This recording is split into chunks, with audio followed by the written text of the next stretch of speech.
Olá, gente, quero saudá-los com a paz do Senhor, que ultrapassa qualquer entendimento. Deixe o seu like, deixe o seu comentário, esteja aí comigo nesse momento aí. Deixa eu só eu ia colocar, mas não vou colocar não, que eu ia fazer no outro, no notebook, mas eu resolvi fazer aqui no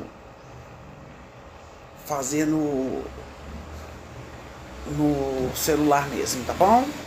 Então, gente, nós estamos aí entrando no primeiro capítulo do Crônicas 2:1. Crônica 2:1. Eu achei. Eu quero mandar um beijo para a Suza, que ela me deu esse livro aqui, tá? E ele tem me ajudado, assim, bastante.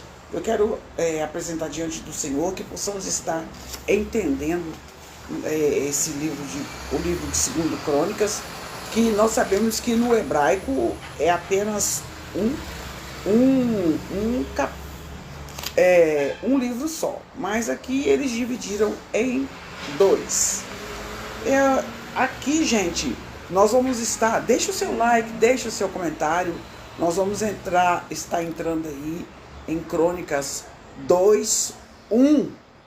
Eu gostaria que vocês estivessem presentes aí, porque para que haja engajamento, se você estiver aí, pode comentar. Eu sou Patrícia Regina Flor de Maio, 58-55. E aqui, gente, eu estava olhando algo aqui nesse livro, antes de estar entrando aqui na Palavra de Deus, eu quero estar falando com vocês algo que eu achei importante aqui nesse livro. Agora eu tenho que achar, né? Nós sabemos que esse livro foi escrito depois da deportação do povo de Israel de novo para Jerusalém.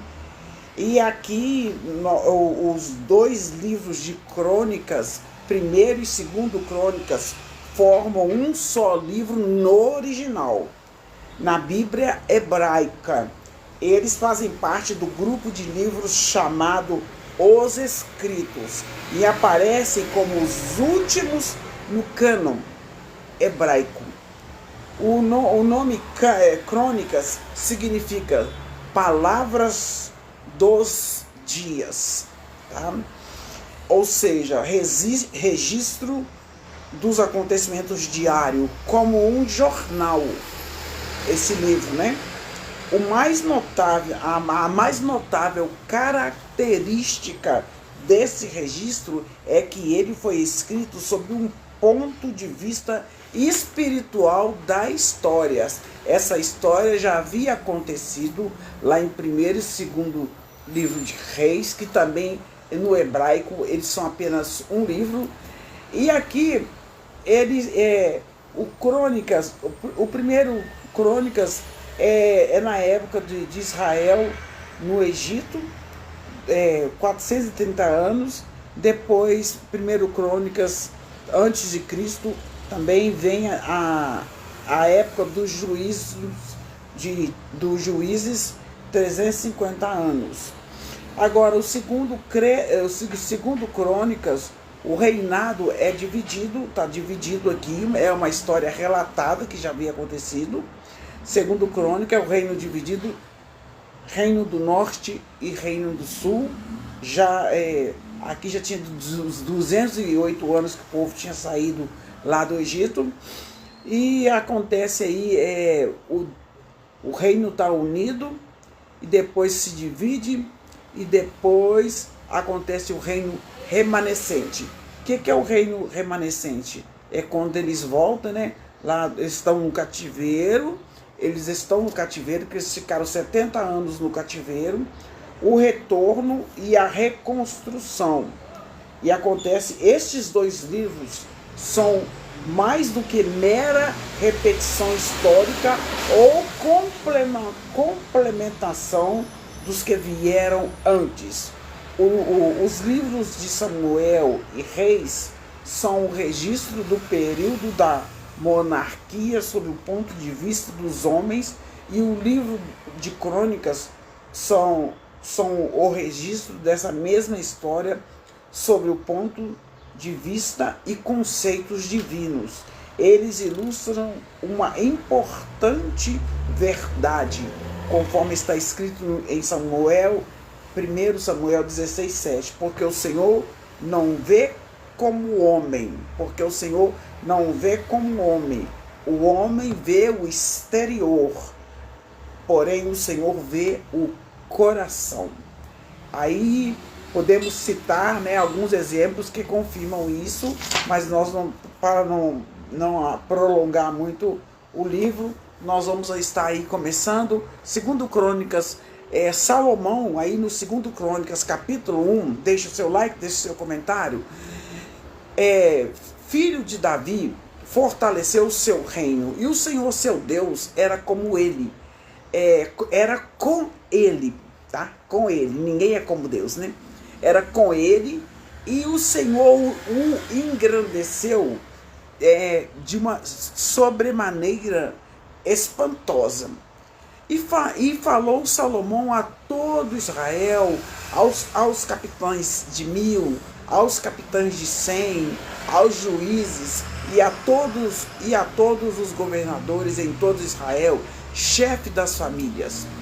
E foi Salomão e toda a congregação com ele ao alto que estava em Gibeão, porque ali estava a tenda da congregação de Deus, que Moisés, servo do Senhor, tinha feito no deserto.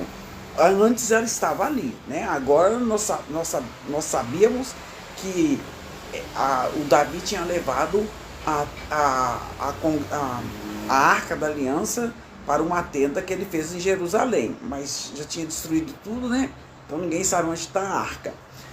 E foi Salomão lá. Mas Davi tinha feito subir a arca de Kiriat Jearim a um lugar que ele preparara, porque ele tinha armado uma tenda em Jerusalém.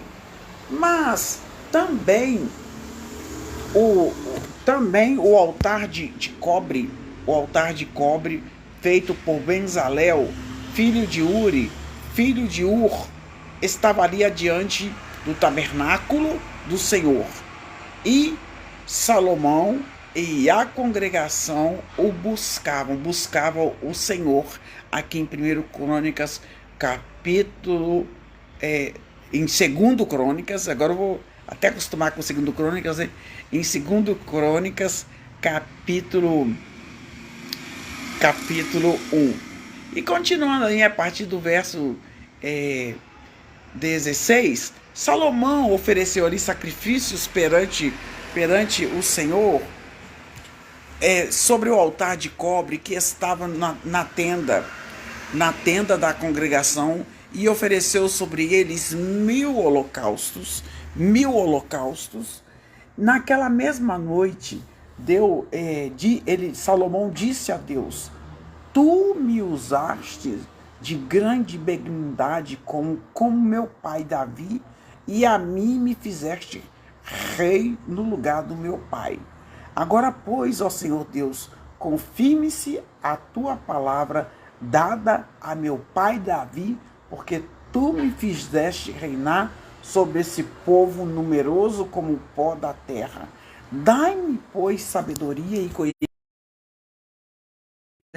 e conhecimento, para que eu possa sair e entrar perante este povo, pois quem poderia julgar esse povo, né, sem sabedoria? Então ele falou assim que ele queria, ele pediu porque ele precisava julgar, pois quem poderia julgar este povo tão grande povo? Então disse Deus a Salomão: porquanto ouve de haver com H, ouve isso no teu coração, e você não pediu riquezas, nem bens, você não pediu nem pediu a morte dos que te odeiam. Porque não adianta, gente. Sempre tem alguém que nos odeia, né? Não adianta. Nem todo mundo gosta da gente. E nem tampouco pediste para acrescentar os seus dias de vida aqui na terra.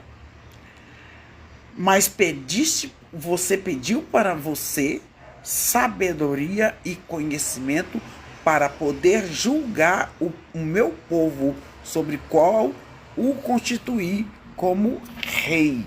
Sabedoria e conhecimento são dados, e te darei riqueza, bens e honras, quais não teve nenhum rei antes. Você será tão rico, mas tão rico, que nenhum outro rei foi rico igual você.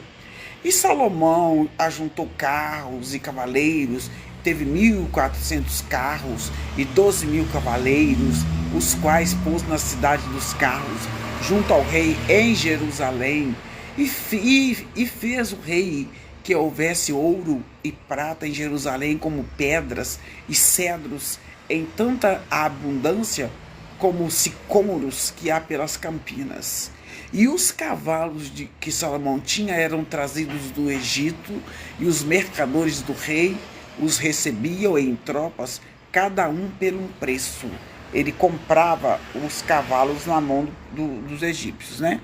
Lembrando que Deus não falou que não era para adquirir cavalos, mas acabou que tanto Saul como Davi, como Salomão, todos adquiriram cavalos, mas não era da vontade do Senhor.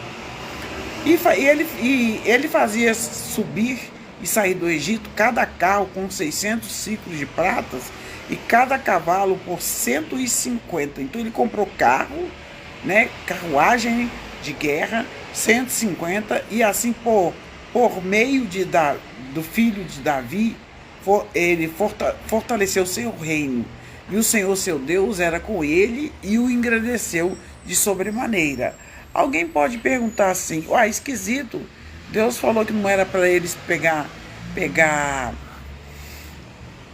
cavalos e agora está abençoando eles? Tem coisas que Deus permite, mesmo o Senhor falando não faça, Deus permite, mas tem coisas que Deus não permite. Então aqui, esse capítulo aqui, ele encerra desse jeito: ele adquirindo cavalos e carros, mas ele estava aqui reinando com sabedoria e tudo, e o Senhor fortaleceu o reino dele, porque ele pediu ao Senhor sabedoria. Eu quero que você deixe aqui nos comentários o que você gostaria de pedir para Deus. Deixe o seu like e o seu comentário. Amém? Aleluia. Glorificado seja o nome do Senhor Jesus. Tá difícil de sair aqui, mas eu vou sair. A conexão tá um pouquinho lenta. Vamos lá, gente. Vamos sair. Então, gente, vamos estar aí aprendendo mais um pouquinho da palavra do Senhor. Amém?